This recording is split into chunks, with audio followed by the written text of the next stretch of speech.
Pemuda dengan gangguan jiwa di Ponorogo, Jawa Timur mengamuk dan membunuh neneknya. Pelaku marah setelah menolak ajakan sang nenek untuk kembali berobat ke rumah sakit jiwa di Solo, Jawa Tengah.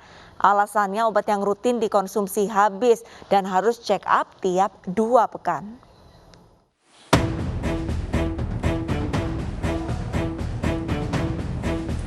Pemuda warga desa Kesugihan Ponorogo, Jawa Timur ini jadi tahanan Polsek Pulung setelah menganiaya nenek sematawayangnya hingga tewas. Pasca penangkapan, polisi belum berhasil mengorek informasi karena pelaku bungkam. Dari keterangan keluarga, Rizky Pratama mengidap gangguan kejiwaan yang memiliki jadwal check up rutin 2 minggu sekali.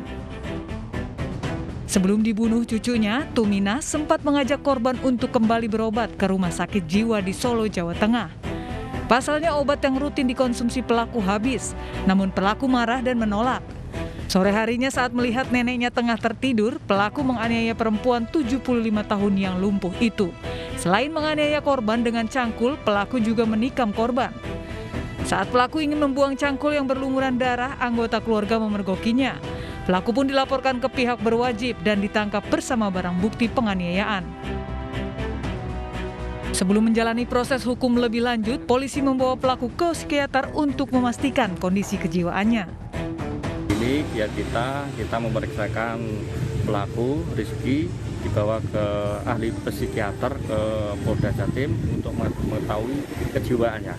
Kita sesuai dengan langkah kita sudah memeriksa saksi, otopsi, kita juga memeriksakan kejiwaan. Apabila itu patut gila, kita upaya hukum, kita SP3.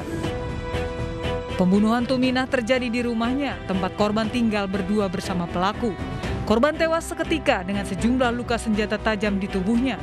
Selama tinggal bersama pelaku, korban menderita kelumpuhan dan sakit-sakitan. Misteri tewasnya seorang nenek di ladang jagung di Sumbawa, Nusa Tenggara Barat akhir Agustus lalu terungkap. Pelaku ternyata menantu korban yang lama menaruh dendam. Pelaku menuduh korban memiliki ilmu hitam dan santet yang menyebabkan anaknya meninggal.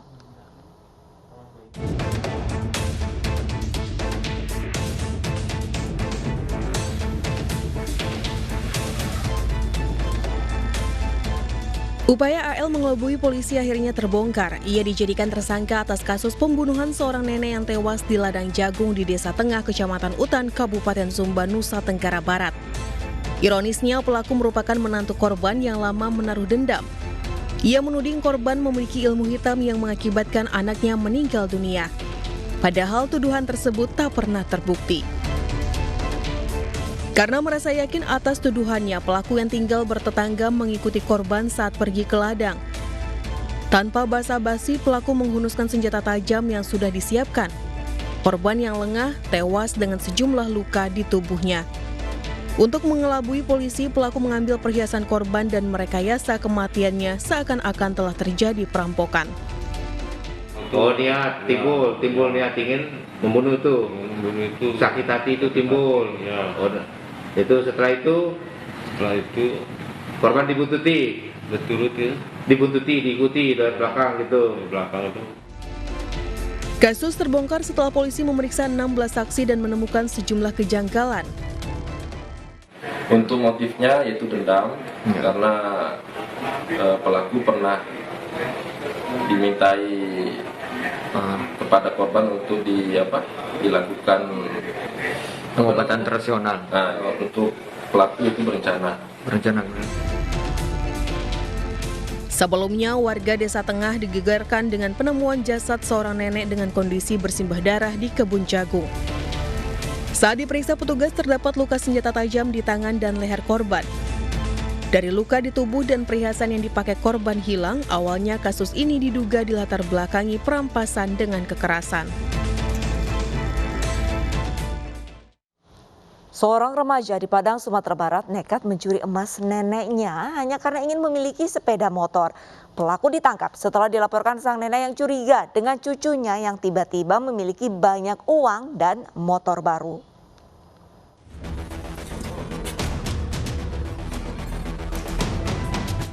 Seorang remaja di Padang, Sumatera Barat ditangkap polisi lantaran nekat mencuri perhiasan milik neneknya sendiri hanya karena ingin memiliki sepeda motor. Remaja putus sekolah berinisial MR ini ditangkap polisi di depan rumahnya di daerah Purus 2 Kecamatan Padang Barat, Kota Padang. Tim Opsnal Polresta Padang menangkap pelaku usai mendapati laporan dari neneknya atas pencurian perhiasan berupa emas seharga Rp65 juta. Dari keterangan tersangka, barang bukti berupa emas tersebut dijual ke salah satu toko perhiasan di daerah Pasaraya, Kota Padang, seharga Rp40 juta. Selanjutnya, petugas menyita emas dari toko tersebut untuk pemeriksaan lebih lanjut. Anak dari nenek ini melaporkan ke kita di Polresta Padang, kita melakukan penyelidikan dan kita pancinglah terduga anak yang berhadapan dengan hukum ini. Kemudian kita amankan dan kita melakukan penyelidikan dan anak tersebut mengakui bahwa dia yang mengambil emas milik neneknya ini dan membelikan barang berupa sepeda motor, handphone, dan barang-barang lainnya. Atas perbuatannya, tersangka dijerat dengan pasal 36 KUHP tentang pencurian dengan ancaman hukuman maksimal 9 tahun penjara.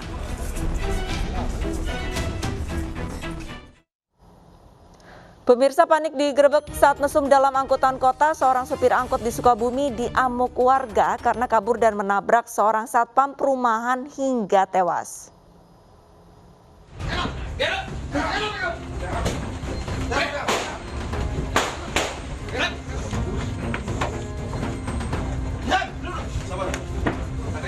Setelah sepekan buron, tim Satreskrim Polres Barito Utara, Kalimantan Tengah, akhirnya berhasil menangkap pembunuh seorang nenek penyadap karet di Kelurahan Jingah, Kecamatan Teweh Baru. Polisi terpaksa menembak kaki HJ karena melawan petugas. Adik laki-laki pelaku juga ikut ditangkap karena membantu kakaknya melarikan diri. Ironisnya, kakak beradik ini merupakan cucu korban, yakni Nenek Kamriah. Kejadian bermula saat korban sedang mengumpulkan getah karet di kebun sendirian. Pelaku yang melihat korban dari kejauhan mendekati korban dan langsung memukul korban dengan sebatang kayu hingga korban ambruk. Usai menganiaya korban, pelaku kemudian mengambil perhiasan serta handphone korban dan langsung melarikan diri. Motif pelaku membunuh neneknya karena sakit hati selalu dituduh mencuri getah karet milik korban. Selain itu, pelaku juga iri karena tidak mendapat perhatian lebih seperti cucu-cucu korban lainnya. Sementara kita tetapkan pasal 340, Junto 365, pencurian dengan kekerasan yang ancaman hukumannya seumur hidup atau hukuman mati. Karena memang pada saat kejadian beliau, si tersangka HJ, ini sudah ada niat, ya, ada niat dari pondoknya, dari pondok ke korban itu akan menghabisi. Diketahui pelaku merupakan residivis tindak pidana pencurian di wilayah Barito Utara. Sebelumnya, Kamriah ditemukan tewas oleh anaknya di areal perkebunan karet. Aparat Polres Barito Utara yang datang ke lokasi langsung mengevakuasi jasad korban. Kamriah diduga menjadi korban perampokan dan pembunuhan karena terdapat luka bekas kekerasan di tubuhnya dan barang berharga miliknya hilang. Jasad korban kemudian dibawa ke Rumah Sakit Umum Barito Utara untuk diotopsi untuk mengetahui penyebab pasti kematiannya. Ya pemirsa, informasi sebelumnya ialah merupakan seorang cucu yang tega menganiaya neneknya hingga tewas dan mencuri perhiasannya. Selanjutnya pemirsa, seorang sopir angkot di Sukabumi diamuk warga saat digerebek tengah mesum dan menabrak satpam hingga tewas. Realita akan segera kembali.